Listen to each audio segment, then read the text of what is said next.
when Disney World first opened, Miss Disney was asked to speak at the grand opening since Walt had passed away several months earlier. She was introduced by a gentleman who said, "I just wish Walt could have seen this." Miss Disney stood up, walked over to the podium, and said, "He did." It's a new day and a new year. Shout it out loud, sing with the crowd. Celebrate 'cause good things are coming. New opportunities are at the door. Hold your head up, drop the sorrow. No regrets now for tomorrow. Today I want to talk to you about what you see is what you get.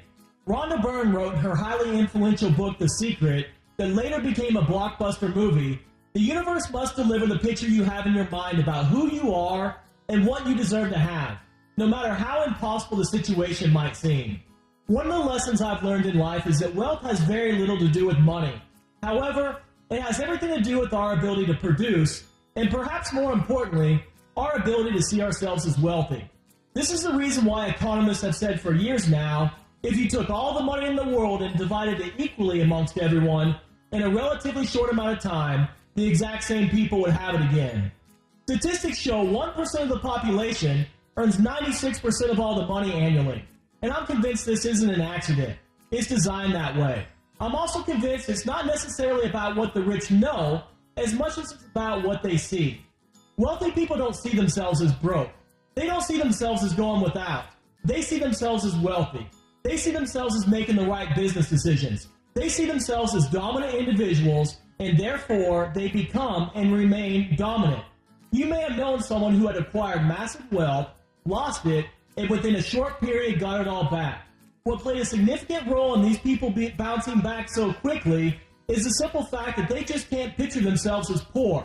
This is congruent with Rhonda Byrne's statement about the universe delivering the picture we have in our mind, no matter how impossible the situation might seem. Every single one of us has a picture in our mind about who we are and who we should be. We all see ourselves a certain way. That's why it's said, if your vision is limited, your life will be as well. I believe a lot of people would soar to new heights. They'd see their dreams come to pass if they would just start seeing themselves differently. But unfortunately, many people don't. And therefore, they act as their own judge and jury and sentence themselves to a life of mediocrity simply because of the pictures they have in their mind. Typically, I'm a huge proponent that each of us are 100% responsible for our decisions and the consequences that follow. But there might be an exception here. Because for some people, all they saw growing up was negativity and people who chose not to pursue their dreams. And now, in their adult life, they think this type of behavior is normal, even though it's not. You see, when people spend their childhood around others with little hope, little motivation, and low self-esteem, they have to fight that influence all their lives. Because more often than not, when you see the wrong thing, you produce the wrong thing. Let me give you an example. I heard about this story of this German Shepherd. She was pregnant with puppies, and one day when she was walking across the street, a car hit her. Both her back legs were broken. However, she was able to drag herself off the street and back to her house. As the weeks went by, she began to slowly recover. She finally healed, but because her legs weren't properly reset, when she walked, all she could do was drag her back legs. Eventually she had her puppies. They seemed to be healthy, but a few weeks later, when the puppies started walking, just like their mother, they drug their back legs too. The owner was amazed. He thought maybe the puppies had been injured in the accident. So he took them to a veterinarian to have their back legs checked out. The doctor discovered there was nothing wrong with the puppies' back legs.